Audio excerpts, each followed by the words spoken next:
take a look at game two of this Arizona-Colorado doubleheader, 9-11, 9-12 on your rotation card.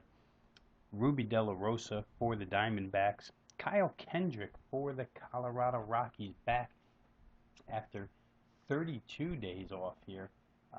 Kyle Kendrick, a guy who has not fared very well against Arizona, 6.37 ERA and 11 starts against these guys for his career.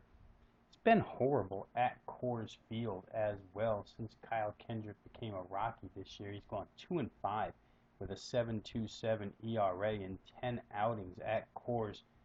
He had an 8.02 mark in the 5 games before he missed the entire month of August with the right shoulder inflammation. So Kyle Kendrick, you can tell, a little risky here coming off the DL, a little risky pitching in Colorado, a little risky pitching against the Arizona Diamondbacks. You kind of get the theme here. Of course, the Diamondbacks have plenty of sticks.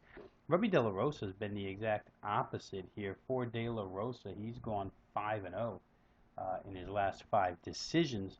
His last 30 innings have produced a 1.40 whip and a 3.90 ERA. Talked about him before, a guy who was trying to find an out pitch against left-handed hitters because left-handers had gotten to him so well. De La Rosa tried to come up with a sinker that was going to be his out pitch. Didn't really work early on, but De La Rosa's been better as of late. As I mentioned, he's 5-0 in his last 5 decisions.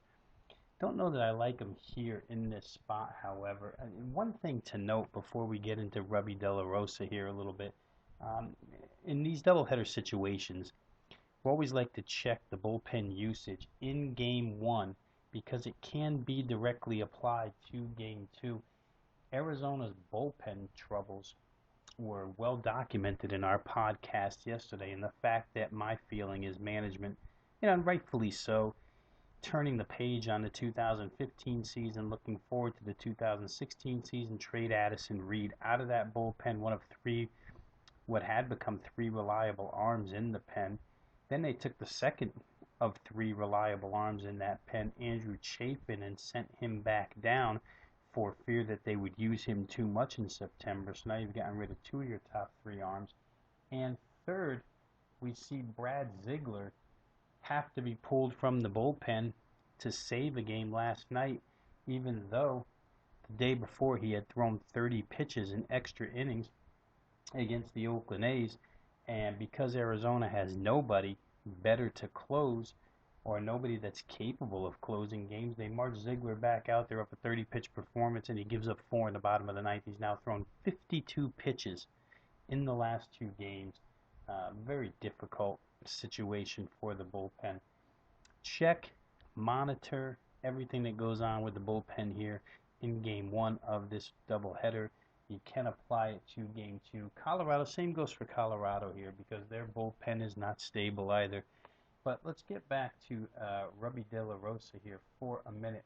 You know, as I mentioned, he's been very good as far as wins and losses are concerned lately, but he did get hit pretty good by St. Louis his last time out. 5 innings pitched, 5 hits, 5 earned runs. 4 walks means 9 base runners in 2 innings. And for De La Rosa, walks have been somewhat of a problem this year, and in particular recently, 2 of his last 3 starts, he's walked 4 hitters.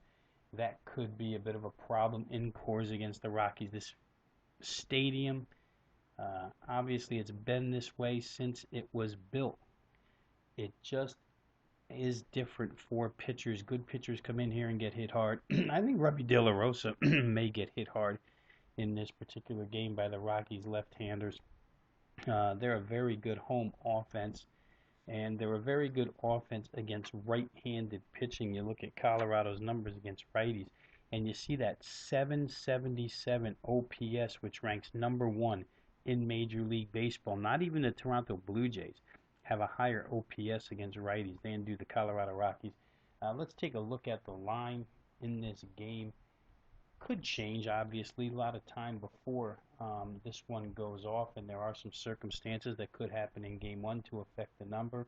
But as we speak right now, the 8:40 Eastern Time start lists De La Rosa listed them as a $1.30 favorite as an opening number.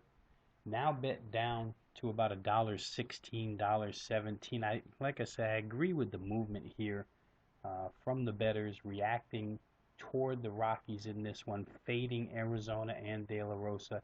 I think that their bullpen in the second of two games could be troublesome. I think De La Rosa in this part could be a bit troublesome. Not thrilled at all with Kyle Kendrick, so I could understand people playing that game toward the Colorado side. You may have to look at a spot play on the total here as well. The number is 11. We'll see if that goes up any higher. 11 usually out of my range. I don't like to get involved, and I probably won't. But you can see these two pitchers both getting hit a little bit. I think the best recommendation I could have on this one would be Colorado plus the price. I'm not involved. I may look to be involved after I see what goes on in game one, but I think the only way I would look here is Colorado plus that price. You can catch anywhere from 6 to 7 cents in this one.